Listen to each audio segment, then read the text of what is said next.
Abakulembeze ab'amawanga ababi n'abalungi bava wa? Abakulembeze b'amawanga ababi n'abalungi bava wa? Kubanga baseba ne banyabo Bannayuganda, njagala mujjukire nti mwena mukimanyi era mukikiriza nti tewali bufuzi butava eri Katonda. Nolwekyo ebigambo bino bye mulimu by'okunoonya abakulembeze,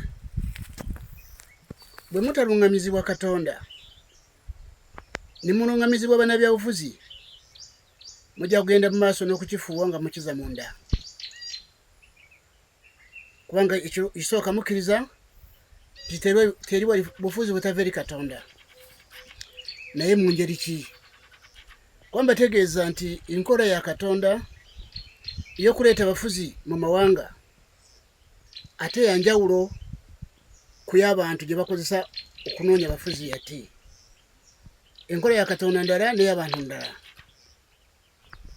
Wenjogerera wano, amawanga gonna bwe kyegalimu okunoonya abafuzi b'amawanga, bafuna ono nate abanyiiziza ne baleeta omulala, n'abanyiiza nate atunyiiziza ne baleeta omulala.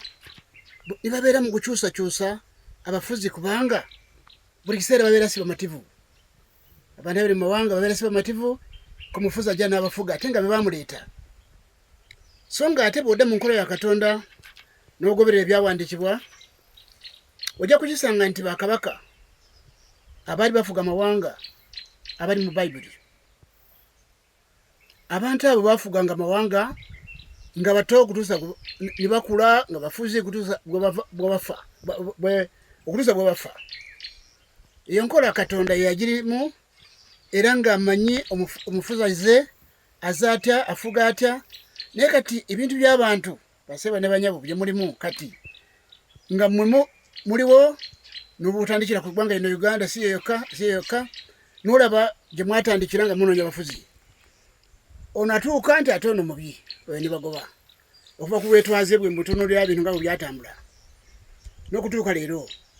Wateeka okubeerawo okulowooza nti abaayi ye kiki Katonda kyayagala, kuba nabagamba madiini n'amakanisa ge mulimu tegalina gye gabatwala kubanga gakyamadda, gabula dda kuva Katonda. N'ekyo tegasobola kuteekawo embeera ya Katonda ebasobozesa kufuna abafuzi abalungi. Ate namwe kennyini muteeka okufaanana mutya. N'ekyo enkola y'abantu, enkola z'abantu ziganye zireese ebizibu ku nsi nga munoonya abakulembeze. Kubanga enkola y'abantu era omuntu kungulu tesobola kulaba ekiri mu mutima gw'omuntu wadde mukulembeze yenna gwe muleeta. Mumulaba naye temumanyi kiri mu mutima gwe. Katonda alina enkola ye gye yali ateeka okugoberera okuleeta abafuzi mu mawanga nga bwe kyawandiikibwa wano nti Baruumi 13 okuva ku lusooka wagamba nti buli muntu awulirenga abakulu abafuga, kubanga tewali bukulu butava eri Katonda. N'abakulu abaliwo baalagirwa Katonda. Amakulu gali nti Katonda yalina okuteeka abafuzi mu mawanga, naye bategeeza ng'ekibi bwe kyajja ku nsi kuva ku Adamu, ekintu kyatandika kwevuga, abo ne batandika kwegunjirawo enkola zaabwe ez'okuteeka abakulembeze, kati ze zibamenya, ze zibawonyawonya. Naye mbategeeza enkola ya Katonda yo yali yakubeera nyangu gye tuli kufuna abafuzi. Kuba mbategeeza nti Katonda mu nkola ye tadira abantu abalungi n'abawa abafuzi ababi. Katonda tayinza kuddira abantu abalungi n'abawa abafuzi ababi. We mubeera n'abafuzi ababi kitegeeza ate mwe mubeera bubi nnyo, ate bwe mubeera babi ate. Ate mu nkola y'abantu, abantu ababi abalina ebibi ate be baagala abafuzi abalungi. Ekyobulabe nnyo. Be baagala abafuzi abalungi. Abantu ababi ate be baagala abafuzi abalungi. Mu nkola ya Katonda, abantu bwe baagala abafuzi abalungi ate be bakyuka ne bakyukira Katonda ne bawona ebibi ne balyoka bafuna Katonda bawa abafuzi abalungi ababasanyusa. Naye mu nkola eno yammwe gye mulimu kaakati iyo ababi okunoonya okwegomba abafuzi abalungi temujja kubalaba. Kyova olaba niwankubadde pulezidenti ayinza okuba mulungi nga bwe mulaba mu Uganda, ojja gusanga kugombolola, ojja gusanga ku disitulikiti bali mukubba president jatabeera ojja kusanga ebitongole ministries bali mukubba bali mukuchanga changa kalamu bali mukubba olw'ensonga nti ffe bebabba mu nkola ya Katonda ffe tulina okukyuka Katonda nayo kakyusa abantu abampuliriza abandaba nga temunategeera tukyuka tutya obuwandiisi buno bwaka ku nsi 1998 bwe bulina okubalaga enkola yonna ginagobererwa mu buli kintu ebintu byonna ebibakubisa empaka ebibaka by'amaziga byonna biri kwedagala naye mukakane muleme kubugumirira mbategeeza nti abafuzi abalungi be munoonya mu bubi temujja kubafunayo tebaliyo kubanga mutunula n'ensi nga Amerika kyekyokulabirako kimuteera kuwaka ate Amerika nabagamba nsi z'abazungu ezo zemulaba zemwegomba tezikulaakulanya lwa byabufuzi nedda tezikulaakulanya lwa byabufuzi era bana byabufuzi kabuga nango nabo era mwawulira okulonda kwabwe okuyise nti ate president bagala kumukuba amasasi ebigambo bifaana bwe bityo birimu naye amawanga gali tegakulaakulanya lwa byabufuzi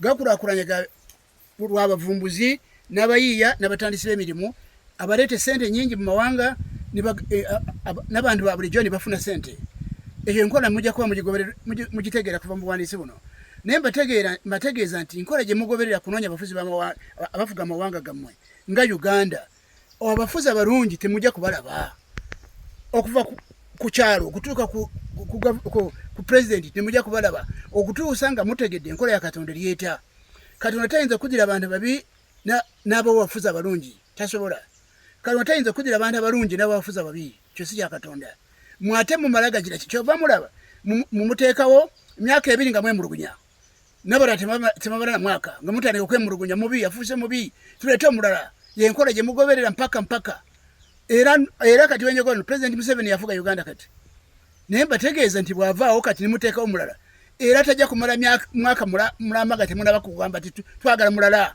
twawubwa twali badi tuleeta mulala ebyo mulimu mpaka kutuusa bwe nsi bwerigwako okutuusa nga mutegedde enkola ya Katonda lyeta ne mugigoberera Katonda enkola ya Katonda gye yakozesanga n'abakabaka ne bafuga amawanga ye Katonda yafuga abafuzi omufuzi bw'afuga obubi Katonda yamuvunaanyizibwako tayinza kumukiriza kufuga abantu abalungi n'abafuga bubi Katonda takirina Katonda yali badde tulwanirira naye enkola yawawuka madini n'amakanisa gansi ebya Katonda tegabimanyi uwedde Uganda geggwanga erimo abantu abakiriza Katonda ne Yesu Kristo nga bebasinga bungi mu Uganda tewali badde wakyagobererwa enkola z'abantu okuleeta bakulembeze mu Uganda naye kati mukozesa enkola z'abantu ez'amaaso okutunula omuntu n'amaaso nga nikiba nti mumulabisa maaso naye mbategeeza enkola ya Katonda yalibadde egobererwa mu ggwanga lino Uganda nga abantu abafuzi bajja bayingira mu Uganda nga Katonda yabakoze atya nga Katonda yakirimu ate mmwe nga mutegedde kyekukola mbategeezeza te Katonda tayinza kuddira abantu abalungi n'abawafuzi ababi we mufunira abafuzi ababi kitegeeza mwe babi n'okusinga bwe mufunira abafuzi ababonyabonya mwe abantu bebabeera babi n'olwekyo ensi yonna eteeka okutegeera buwandiisi buno kye bugamba ebigambo bino mujja kuba mulina okubigoberera era mugende mu maaso n'okugoberera obuwandiisi buno mutegeere kyekukola temujja abantu ababi abalina ebibi tebajja kufuna abafuzi abalungi okunyanga mugamba ni Katonda ku nsi Katonda taliwo Katonda bana mukiriza ndi waliwo Katonda niwankubadde amadini gafaafagana amakanisa gafaafagana ekibaleetere butafuna okutegeera amazima kati mu mazima mugajja mu bana byabufuzi naye mbategeeza nti waliwo Katonda ayateekawo eggulu n'ensi gwe mulina okutunulira ye enkola ye eryeta mukuleeta abafuzi bano batababonyabonya nekyo mugoberere ekigambo kiyitibwa abafuzi mubagoberere mu Katonda so si kubagoberera nga mugoberedde enkola z'abaana byabufuzi teri muna byabufuzi ayagaliza muna ebirungi kubanga ensobi y'omu yeyamba omulala kutuwa kukyayagala nekyo mugoberera abaana byabufuzi temujja kuyita mugoberere enkola ya Katonda muginoonye mugifune mulyoke mufune abafuzi abalungi abatali ekyo mwakwengera kubonaabona n'okukifuba nga mukiza munda mugoberere buwandiisi buno bulijjo